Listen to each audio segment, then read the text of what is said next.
Transform all your company's milestones, big or small, into impact with Impact Hero. Whether it's a sale, a new hire, a demo booked, or anything else, with Impact Hero, you automatically generate a gift that matters, like a tree planted, a kilo of plastic recovered, or a piece of coral reef restored. Join the hundreds of companies that are already boosting sales and retention while making an impact. Go to impacthero.com/podcast now to get 10% off. Again, that's impacthero.com/podcast to get 10% off.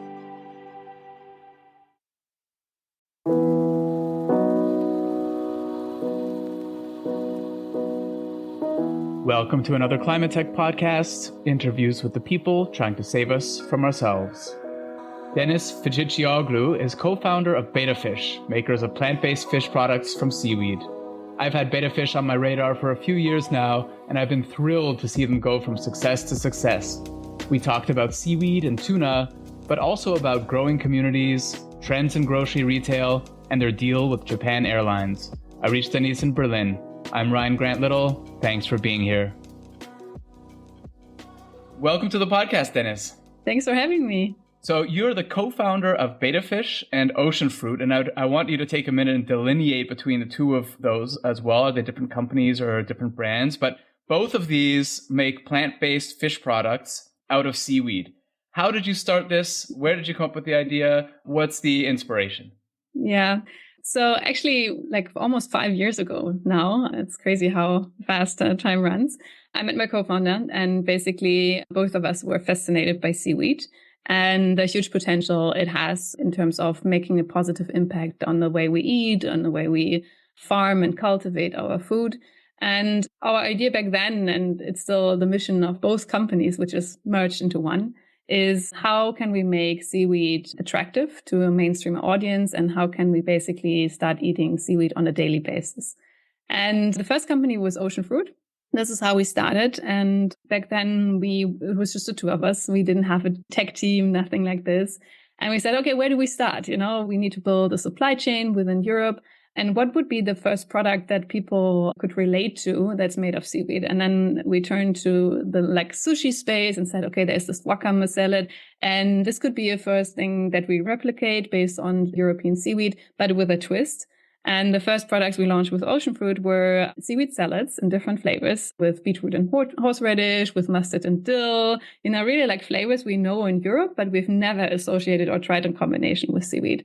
And we launched those products quite successfully, actually, in mainly organic supermarket chains, because we realized, okay, this audience who's shopping for organic products already is quite aware of the benefits of seaweed and interested in adding it to their diets. But pretty fast, we came to a natural growth stop, because there are only, so many organic shoppers who can afford buying seaweed salads that were quite expensive and organic on a regular basis.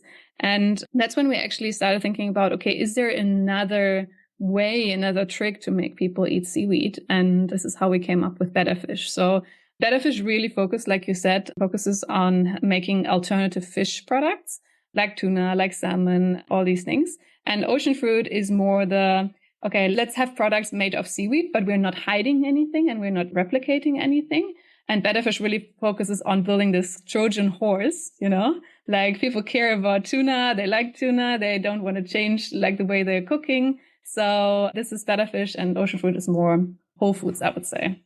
So I was interested to see that you talk not just about seaweed as your kind of input for your product, but regeneratively cultivated seaweed. Where do you source this from, or do you actually grow your own? Are you vertically integrated as a company? I would say we are vertically integrated from harvest onwards. So we do not cultivate our own seaweed, but we work with the pioneers, in seaweed farming in Europe. So all the seaweed we use comes from Europe, from Norway, Sweden, Ireland, the Netherlands, where you really find these, pioneers, I would say, who've been doing it for over 10 years, some of them, and who are strong believers in that, this is an industry that will definitely grow. But we don't farm ourselves. We've never planned to build our own farm because we realized what is actually missing for this industry to take off is the part after the harvest, So up until we came to the stage, most of the seaweed that was cultivated was just taken out of the ocean, frozen, dried, that's it. But if you think about the whole food system and agriculture in general, like we never just pick apples and that's it, or potatoes and that's it. We turn potatoes into fries, into potato starch, into whatever. And so we said, okay, instead of doing what everyone else is doing, let's focus on creating this value chain and finding processing methods that really valorize these ingredients to actually turn them into ingredients in the first place that you can use beyond how it's used today. So really that we'll find it in alternative fish, maybe at some point in alternative meat. And this is what we're focusing on. I had the Irish seaweed farmer Jennifer O'Brien of See and Believe on the show recently. Have you met her before? Have you spoken to her? I haven't met her yet, but I listened to the episode. Okay. So I will not go into all the details why seaweed is so amazing, because everyone should just listen to her episode instead. But I know a lot of people in the seaweed space in Europe, but I haven't met her yet. And so, but I want to ask you, I mean, she and I talked more generally about the power of seaweed, beyond just from the food side. I mean, I personally love the taste of seaweed. And I remember you mentioned the Netherlands, which scans as being kind of a country that's ahead of the curve on this stuff. I remember having the Dutch weed burger, something like 2013 or something. So more than 10 years ago already. And that was definitely innovative back then. But what I want to ask is why, if it, seaweed tastes good, it's kind of got salty, umami, and it's packed with nutrients. It's easy to grow, it's sustainable. Why don't we see more of it in Western diets? Why do I have to go to a Japanese restaurant to be able to order this on the menu? Yeah, I mean, that's the big question, right? I mean, the benefits of seaweed have been clear and obvious and talked about for decades. There's all research shows we should eat more seaweed. It's good for the environment. It's good for our bodies. And this is the real nut to crack, so to say, why people are so hesitant to incorporate these greens. I mean, in the end, they're also just greens, just from the sea, into their day-to-day diets. And I mean, partially, I mentioned the value chain before. So we have not figured out how to incorporate this in our day-to-day foods as parts of the ingredients list. But also, I mean, there was actually a long history and culture to eat seaweed in Europe, specifically in coastal areas. But nobody has yet managed to come up with really exciting dishes, and people are lazy, to be honest. They don't just want to, they don't want to buy the dried seaweed, rehydrate it, chop it, cook it, fermented it until it tastes good and develops the actual flavor profiles that they contain. So I think we need to see more convenience foods around seaweed, and also a bigger variety of seaweeds, because they all taste different. We know nori and wakame from the sushi restaurant, but there's a seaweed that tastes like truffle, like lemon, like pepper. There's seaweed that's more like spinach, and we need to really combine them with foods we already know, like the flavors I mentioned for the ocean fruit salads, or incorporating it into vegan tuna for it to really pick off. That makes a lot of sense. I'm thinking of my pantry, which is filled with bags of, 1 kilogram bags of beans that, need to be rehydrated. And I have all these great intentions of making, delicious Mexican dinners and stuff like that. And the one step of rehydrating it over a few hours or overnight is like too big a hurdle for me. Yeah, exactly. We're lazy. We're also already used to having everything ready to eat, so I don't blame anyone. Okay, so sticking with not blaming people and not being judgmental, imagine you're at a sushi restaurant with a friend and they're about to order a spicy tuna roll. And so in a non-judgmental, no guilt-tripping way, what would you say to them to make them rethink that next time they think of buying tuna? And this is basically a cloaked way of saying, what's the problem with old-fashioned tuna? Yeah, to be honest, I don't think there is a non-judgmental way I mean, if I have someone sitting across of me, eating tuna, and I'm trying to convince them not to order it next time, how can I be non-judgmental? But It's a good question. It's a challenge. I would probably start bombarding them with facts because everyone loves facts. And, Everybody loves being bombarded with facts. Sorry. Okay, maybe not. Okay. But I will share some facts. Yes, okay. Well, you share some facts and we'll leave the influencing to someone else. Yeah, exactly. I would just random, really facts. But I would probably start out with saying, hey, did you know tuna is considered the tiger of the ocean? They can swim up to 80 kilometers per hour, which is already insane, I think, 80 kilometers per hour. Did you know that tuna, or the valuable nutrients contained in tuna, actually comes from the fish they feed off and the fish that ate seaweed, So all the ingredients that we actually want from eating fish, or that's considered healthy in fish, actually comes from seaweed. So why eat the fish? I would say something like tuna is one of the rare fish species that no one has managed to farm yet. So all the tuna we consume is actually wild caught. I mean, yeah, already going into the judgmental direction. And there are lots of facts about tuna, actually. For example, most tuna fish is caught around 4 years old. But this is usually the time before they're actually able to reproduce. They only start reproducing at 5 to 6 years. And maybe one more health-related fact is that mercury levels in tuna are not just on an all-time high, but they haven't really changed during the past 5 decades. And this is mostly due to all the fossil fuels that we're using. And I think specifically when we share facts that are directly related to people's personal health, it's usually a reason for them to maybe reduce the consumption or maybe switch it up the next time. But it's really tough to be non-judgmental here. I mean, I personally find that the mercury argument goes a lot farther than kind of the destroying the oceans argument, which is a shame in some ways, but whatever works, I guess. Yeah. We see this a lot, that people make the switch because of health reasons first and then start thinking about, okay, what other implications does it have on the food system and on the ocean health? Yeah. Okay. That's interesting. That's really interesting. So they go from the specific to the general kind of with this, and the more people start thinking of health as not, the difference between global health and personal health, but rather how they intersect, I think generally people make better choices for the most part. Definitely. Do you, in the last 5 years, have you gained a special affinity for tuna? I mean, do you feel close to this particular fish? Do you feel like you're fighting the good fight on their behalf? I mean, these are crazy animals, right? They almost have no predators in the sea except for killer whales. I feel like they're super impressive.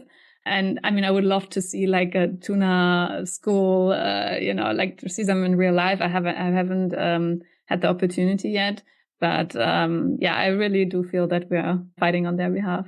I hope if you see a school of them in real life, that they, thank you for your work. And not eat me. Yeah, also, yeah, maybe a school of tuna is a scary thing, actually. I'm someone who eats a plant-based diet, but I grew up on my mom's tuna fish sandwiches with their crusts cut off. And a few years back at the Food Hack conference in Lausanne, I was super happy to bite into my first BettaFish sandwich. And I haven't had one since. And I wonder how it's changed from then and how you kind of do product development. Are you on version 2.0 right now, or what does that look like? I mean, first of all, you are based in Vienna and you find the sandwich in every billa. So go to their next billa and get another tuna sandwich. You're really I should say out. There's a billa 400 meters from me and there's a spar 100 meters from me. And as you made the point before, people are lazy. I do not exclude myself from that. Okay. But maybe next time, make a small detour. Deal. But yeah, I mean, obviously, I love to hear that we kind of brought a little bit of this childhood memories, this nostalgia back into your life. And this is something we hear a lot, that people, when they were young, they had tuna melts, tuna mayo sandwiches, tuna mayo dips, tuna pizza, which is a big thing in Germany. And a lot of people who stopped eating tuna miss this feeling, this nostalgia. And there's something special to the tuna sandwiches. Actually, it's the one product that hasn't changed since day one. And this is crazy. And I made this realization only recently, that first product we put out there, it's a winner. People love the taste. It works perfectly. We haven't changed it at all. But we have iterated the tuna itself still like 1 million times. but for other applications. So what I'm trying to say is for the tuna, we have nailed it from the beginning. Also a lot of work that we put in there, but then adapting it to other applications like the pizza, putting it in a can where you add heat and pressure to the maximum to make it shelf stable. This was a whole different story. And we basically had to reformulate the whole product again and again and again for the different applications. So what you see in the can now is a completely different product than what you see on the sandwich. So it's a bit of both, so the sandwich actually never changed, but the rest changes still to the date. And we are currently launching I would say Tuna 3.0, but in between there were a million versions. And what about product line expansion? Are you going to go beyond how many SKUs do you have right now, and where do you see yourself in a year? Yeah, well, we launched a lot of SKUs, both in retail and food service industry, like big bag and box, 20 kilo sizes, frozen, fresh, shelf stables. And we tested a lot of these SKUs, and now we're actually reducing it a little bit because we saw some are performing better than others. And also, making the tough decision of killing a product and taking it out is super important for us. So, good question. I think we're at 13, 14 SKUs just on the tuna. And then we have actually something new coming up, which is the cell nom. So not salmon, but cell nom. And a little bit of wordplay, just like with the tuna. And it's launching in May, June, roundabout. Okay. And what kind of product will that be? Is that fillet? Is that smoked salmon? It's in the direction of smoked salmon, but not like these cold cuts, but a different products. I'm not spoiling too much. It's not going to be the fillet. There are quite a few companies out there who have launched fillets. And we said, okay, this is their turf. We focus on something else.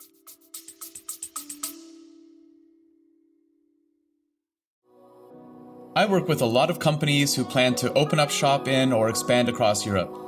My one big piece of advice, don't fall into the trap of setting up a new entity right away. Instead, talk to my friends at Paracar, who can help you get up and running without all the costs, not to mention the legal and HR hassle. When I was hiring in different EU countries, I wanted my team to focus on their work, not on the country's bureaucracy. After interviewing a half dozen international expansion firms, I chose Paracar because they were by far the most knowledgeable and they're great people.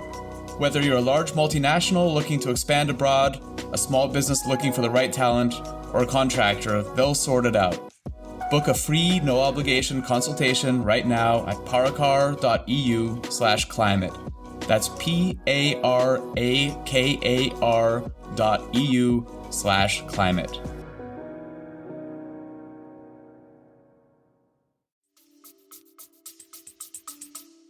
Okay, interesting. It'll be interesting for Revo here in Vienna to hear about that, I'm sure, as well. They have a tuna too, so... That's true, yeah. That's true. I spent some time looking at your online reviews, and it was really interesting to see just, first of all, how passionate people are about this product. I mean, you have really good reviews, very high star rating or whatever it is on things like Trustpilot. And the words that come up a lot are things like taste, texture, smell, essence, as being very tuna-like, or for a lot of people, better. And so I was really interested to see also that there are people who are not vegan, not vegetarian, and actually prefer this for a number of reasons. A lot of them, I think, for kind of climate reasons as well, are interested to make the switch. I'm curious. I mean, a lot of the companies that I talk to on this podcast are B2B companies. You're B2C. When you have an early adopters or a group of early adopters who really love it or who are major promoters, what do you do to build a community around that and kind of keep them and leverage them as promoters? Yeah, I mean, if you ask me, building a community is one of the toughest thing there is, because first of all, you need to find your group of people who are really interested in what you're doing and also willing to share their opinion. I read the statistics somewhere that, a lot of the times people, either if they're super excited about a product or disappointed, they still never share it anywhere, So it's really a small fraction of people who are proactively talking about it. If you ask them or don't ask them, they will do it anyway. So this is definitely one of the toughest tasks for us, because also initially we weren't able to have our own shop because we had fresh and frozen products, So how do you get the products out there in front of people. This was the main challenge for us. Like, how do you get the product out there? And for us, this was a lot of, I would say, groundwork. I mean, we attended a lot of events and we sponsored a lot of events. So smaller conference, bigger conferences, food hack, / you name it, student university conferences, and really showed them that, hey, we're here. We have this amazing product. You need to feed people. You are actively trying to do something better here because you're proactively looking for vegan catering, for example. Let's just join forces, And I think our team, our social media team and marketing team are also an exceptionally great job in how they engage with people. And it's a lot of time and a lot of effort that they put in there and have put in there to find these ambassadors that are still strong and big fans. I say that you're B2C, but I guess also there's a B2B element, and you're probably in food service and different places. One of the pieces that that got, I think, the most coverage was about a year and a half ago when Japan Airlines started carrying BettaFish. I guess the tuna sandwiches, was it, on some of their flights. And I wonder if you could talk a bit about how you land a partnership like that and kind of what the fallout, was after that. Did you get other airlines calling you, other companies calling you up afterwards? Yeah, it's still one of the partnerships I'm the most proud of, to be honest, because, I mean, the reason why we reached out to them is that they have super strong and ambitious sustainability goals, including being net zero by 2050. They have a ton of initiatives within the company, but also on flights, being very strict about single-use packaging, etc. And this is company-wide, So we were super impressed by that. And obviously, I mean, it's a Japanese company. And as a Japanese company, they have, I would say, the best knowledge of seaweed and tuna. There's such a long history and heritage in eating both, that we were super intrigued in just reaching out to them and getting their feedback. It was just like, hey, what do you think? Is this actually a replacement, or what is missing? So we started working with their team in London, and they were huge fans right away. And they pulled it off, or that they created a menu with a vegan tuna wrap. Now it's a vegan tuna onigiri to serve it on flights from London to Tokyo and back in first and business class. Wow. Yeah. Amazing. I mean, that could go either way in some ways also, right? If a country has a really long tradition of a particular type of food, that can make them both either resistant or accepting of kind of innovation on that. And so, I mean, if this is being played out quite a bit with cultivated meat around the world. And you look at Italy, which has just banned it and trying to kind of make this about, their food history and blah, blah, blah. But so, I mean, it's great to see that a company like Japan Airlines, which is, like obviously a flagship of Japanese society, to accept this wholeheartedly. Are you expanding to other airlines as well? We are in touch with other airlines. There's no decision made yet. Also, when you start looking into the whole food service industry, it works completely different from the retail industry. And most of the menu decisions are made locally at their hubs, at the main hubs. So, and a lot of food actually for their flights is made in the hubs, and then all the flights going out from there. So obviously there are logistical challenges there. You first need to get the product to their hubs instead of going to the individual locations and ports. And then you have to see and understand their audience. Does the tuna, for example, is big, for example, if we're talking about the Middle East, but it's not as big as in Europe or in North America. So does it actually fit their menu, or would a salmon fit actually better? There's so many things that you need to think about and have the right match. So we're in talks, let's see. And we see a lot of good collaborations popping up from different airlines with new products. And hopefully we hope to get on more flights soon. What about things like company canteens or university, what do they call them, mensas or something like that here in Europe? I can imagine that there would be a lot of demand in places like this, especially hopefully with the younger generation. Totally. And this is something, for example, we underestimated initially, like how big the catering, like the Betriebskantinen they're called, the canteens within the companies, how big this business is, how many meals they make every day, how many people they feed every day. And yeah, you mentioned the student mensas, the student canteens, and we have quite a few of them who incorporate our our products already on their menus. I think next week there's another promotion in Berlin, so everyone who's in Berlin should go to Berlin. And there are also quite a few canteens who go fully vegan or majority vegan. So this is really exciting and also helps us to get the product out into in front of many more people. Dussmann, for example, is one of the bigger wholesalers. Dussmann, Metro, Chescolina, we work with all of them. Amazing. And grocery stores. So grocery store chains are getting better and better with their plant-based selection. As I mentioned, I'm a Spar customer just because of its proximity. But yesterday we're recording this just before Easter weekend, and I bought vegan Lindt chocolate eggs, which unfortunately won't make it through to the Easter weekend. But they were literally not on the shelf the day before. And Easter chocolate has been there for weeks and weeks. So it's not that this just came out, it's not seasonal, but that product literally is one day old on the shelves there. Can you talk a bit about some of the trends? I mean, you're seeing this from a very up close and personal. What are some of the trends with grocery stores going more plant-based? Ooh, that's a tough question, to be honest, because it feels like the trends change every day or the mood changes every day. I mean, after the hype in 2022, we had kind of tough year in 2023. I think that's not a secret. A lot of companies told and mentioned that sales weren't great in 2023. So we see a lot of hesitation on the retailer side because, I mean, it depends, right? There's some buyers who are personally not a fan and a believer in the plant-based sector, and that's why they're hesitant to just put it out there. But we also see a lot of buyers who are believers in this and who want to make a difference and want to make a change. But maybe within their organization, it's not on the highest agenda yet. So, I mean, they're in a dilemma, right? They want to put the products out there, but they're not performing as the meat alternatives or the animal versions yet.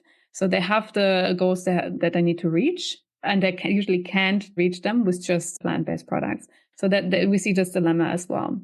And I think we need more retailers who are really putting this high up in the agenda and making this a company priority, because then all these teams together can work towards these goals, right? And BettaF, for example, is one of the companies who have made this top priority to grow this sector. And this is why also the buyers get to a table together and make decisions, and not just based on, what is performing well. So this is one big trend. And maybe that's also the reason why only plant-based Easter eggs come into the shelves last minute, because it's like, okay, what's happening here? But another trend I see as well is that some of the buyers are disappointed by the quality of products.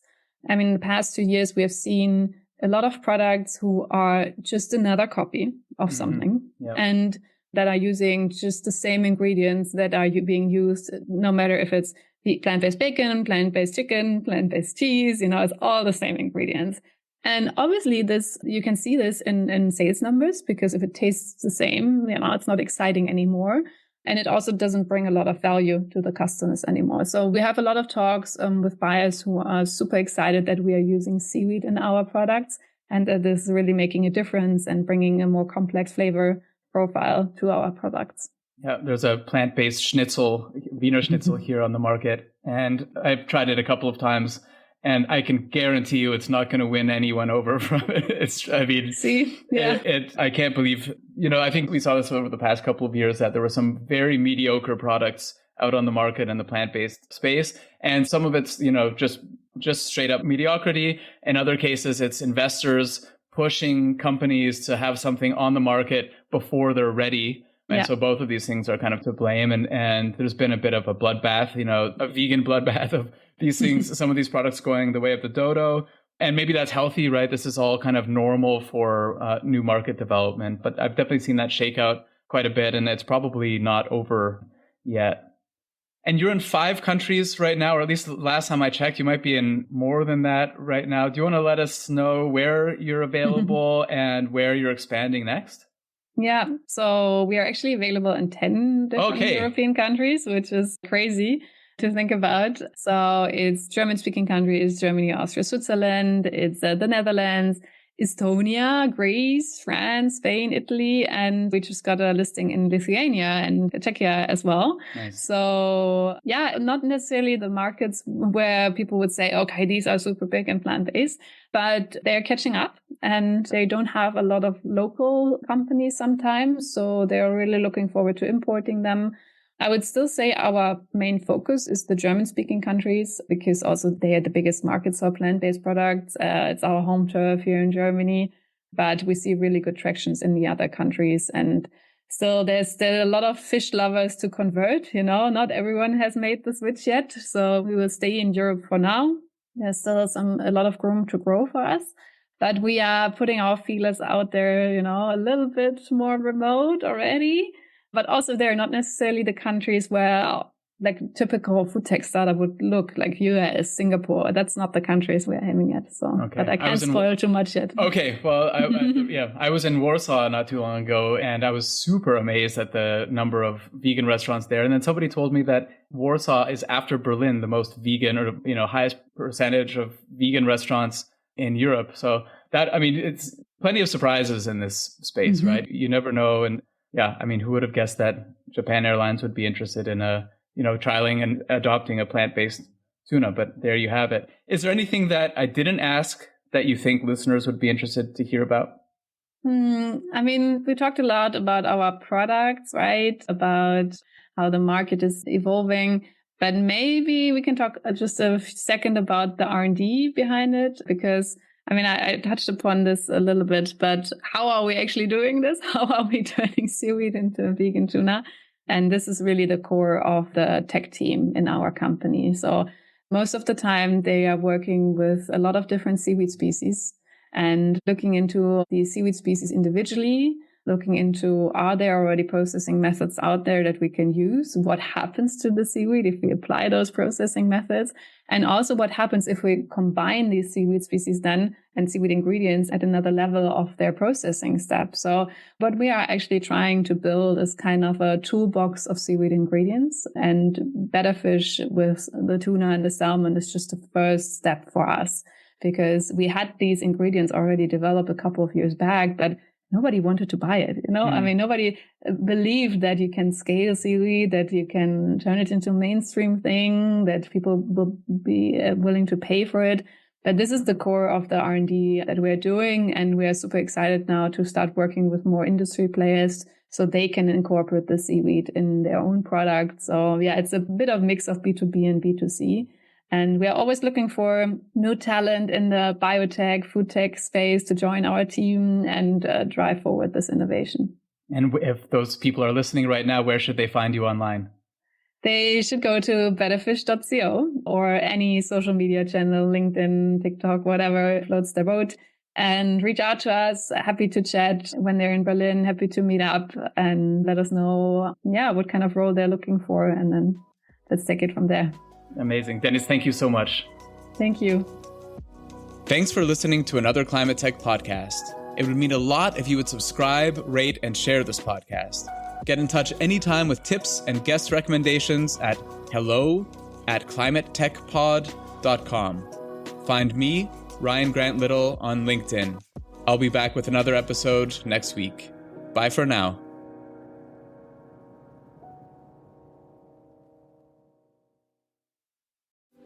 This episode is supported by Grizzle, B2B content to create and capture demand. I first met Grizzle's founder, Tom Watley, 5 years ago at a conference in Dublin. I was so impressed that I signed a deal with him to do all my software company's content that same evening at the pub. Remember that, Tom? Kinda. And they're still doing it 2 years after we sold the company because the new owners love Grizzle as much as I do. If you sell B2B, book 30 minutes in Tom's calendar at grizzle.io/climate. That's GRIZZLE.io/climate.